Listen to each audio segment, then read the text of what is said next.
Tempting recipes and വ്ളോഗ്സിൻ്റെ പുതിയൊരു വീഡിയോയിലേക്ക് എല്ലാ കൂട്ടുകാർക്കും സ്വാഗതം.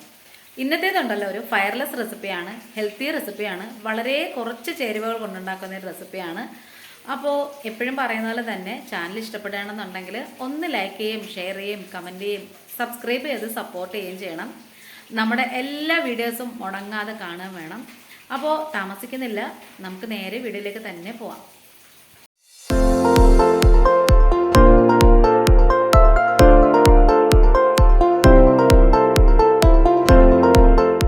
കുറച്ചൊന്ന് വെയിൽ വന്നപ്പോൾ ഉണ്ടല്ലോ, ഞാനിവിടെ കുറേ എള്ളെടുത്ത് വെച്ചിട്ടുണ്ട്. പിന്നെ കുറച്ച് ഉഴുന്നില്ലേ, തൊലിയുള്ള കറുത്ത ഉഴുന്ന്, അതും എടുത്ത് വെച്ചിട്ടുണ്ട്. പിന്നെ കുറച്ച് ചുക്കും കൂടി അതിനകത്ത് ഇട്ട് കൊടുത്തിട്ടുണ്ട്.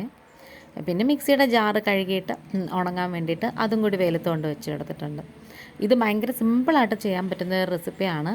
അപ്പം ഇത് നല്ലതായിട്ട് ഇങ്ങനെ ഉണങ്ങി വരണം. നമ്മൾ വറുത്തെടുക്കുകയൊന്നും വേണ്ട, എങ്കിൽ അതിൻ്റെ ഒരു മണം അങ്ങ് മാറും. ഇതേപോലെ വെയിലത്ത് വെച്ച് ഉണക്കുകയോ അല്ലെങ്കിൽ നമ്മൾ വെള്ളം തിളപ്പിക്കാൻ വെക്കുമ്പം അതിൻ്റെ മുകളിൽ വെക്കുകയോ എന്ത് വേണമെങ്കിലും ചെയ്യാം. അപ്പോൾ ദേ ഞാനിത് അകത്തോട്ട് എടുത്തുകൊണ്ട് വന്നിട്ടുണ്ട്. അന്തരീക്ഷമൊക്കെ മാറി മറിഞ്ഞൊക്കെ വരുവാണേ. എള്ളും അതുപോലെ തന്നെ ഈ ഉഴുന്നും എന്നൊക്കെ പറയുന്നുണ്ടല്ലോ, ഭയങ്കര ശരീരത്തിന് നല്ല ഹെൽത്തി ആയിട്ടുള്ള ഒരു സംഭവമാണ്. അങ്ങനെ മിക്സിയുടെ ജാറിനകത്തോട്ട് ഞാനിപ്പം ഇത് ഇടാൻ പോവാണ്. 1/4 കപ്പോളം ഉണ്ട്, മെഷറിംഗ് കപ്പിൻ്റെ. ആദ്യം നമുക്ക് ആ ഉഴുന്നൊന്ന് മിക്സിയുടെ ജാറിലിട്ട് ഒന്ന് പൊടിച്ചെടുക്കാം.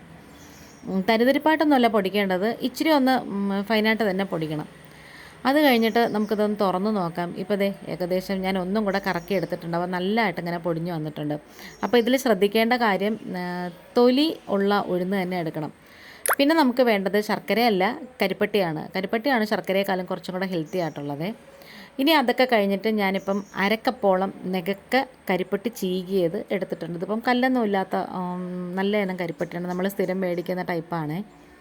അപ്പം അത് ഇട്ട് കൊടുത്തിട്ട് പിന്നെ അതുപോലെ തന്നെ 1/4 കപ്പോളം എള്ളും കൂടി ഇട്ട് കൊടുക്കുവാണ്.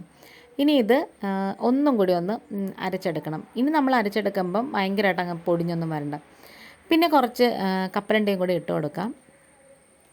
കശുവണ്ടി പരിപ്പ് വേണമെങ്കിലും ചേർക്കാം, പക്ഷേ അതിനേക്കാളും നല്ലത് കപ്പലണ്ടിയാണ്.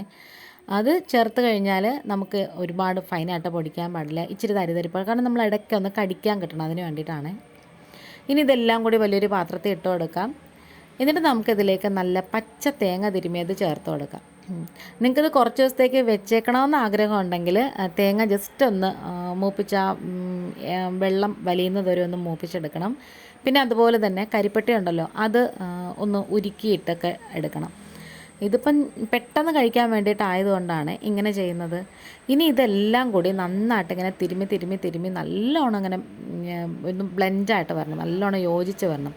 ഈ ഒരു സംഭവം ഉണ്ടല്ലോ, സ്ത്രീകൾക്ക് ഏറ്റവും നല്ലതാണ്. പീരീഡ്സ് ആയിരിക്കുന്ന സമയത്തും അല്ലാത്ത സമയത്തും ഒക്കെ നമുക്ക് ഈ നടുവേദനയൊക്കെ വരുമ്പോൾ ഉണ്ടല്ലോ, അതിന് ബെസ്റ്റായിട്ട് കഴിക്കാൻ പറ്റുന്ന ഒരു ഐറ്റമാണ്. ഇതിൽ എള്ള്, അതുപോലെ തന്നെ കരിപ്പട്ടി, അതുപോലെ തന്നെ ഉഴുന്ന്, ഇതൊക്കെ തന്നെ സ്ത്രീകളെ സംബന്ധിച്ചിടത്തോളം വളരെയധികം ആരോഗ്യപരമായിട്ട് ഉള്ളതാണ്. ഇനി എളുപ്പമാണ്, ഇത്രയേ ഉള്ളൂ. നമുക്കിതേപോലെ ഒന്ന് നന്നായിട്ട് ഇങ്ങനെ ഉരുട്ടി അങ്ങ് വയ്ക്കണം. അത്യാവശ്യം ടേസ്റ്റിയാണ്. പിന്നെ നമ്മൾ ഹെൽത്ത് നോക്കുമ്പം ടേസ്റ്റ് നോക്കേണ്ട കാര്യമില്ല.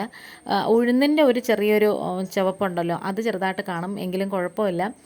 ഈ ഉഴുന്നുകൊണ്ട് നമ്മൾ കുറുക്കലും ഉണ്ടാക്കാറുണ്ട്, അപ്പം അതിൻ്റെയൊക്കെ വീഡിയോ ഇടാമേ. അപ്പം നമ്മുടെ ഈ വീഡിയോ കണ്ടുകൊണ്ടിരിക്കുന്ന കൂട്ടുകാർ ചാനൽ സബ്സ്ക്രൈബ് ചെയ്യാതെ കാണുന്നെന്നുണ്ടെങ്കിൽ ആ ബെല്ലൈക്കൺ ഒന്ന് പ്രസ് ചെയ്തിട്ട് അതിൽ ഓൾ എന്ന ഓപ്ഷൻ കൊടുക്കണേ. സബ്സ്ക്രൈബ് ചെയ്തതിന് ശേഷം എങ്കിൽ മാത്രമേ ഞാനിടുന്ന വീഡിയോസ് എല്ലാം നോട്ടിഫിക്കേഷനായിട്ട് നിങ്ങൾക്ക് കിട്ടത്തുള്ളൂ. അപ്പോൾ നല്ല അടിപൊളി ടേസ്റ്റിലുള്ള ഒരു ഫയർലെസ് റെസിപ്പിയാണ്, തീ പോലും കത്തിക്കേണ്ട, എളുപ്പത്തിൽ നമുക്ക് റെഡിയാക്കാം. ഇന്നിപ്പം ഇത്രയേ ഉള്ളൂ, വീണ്ടും വരാം. Thanks for watching.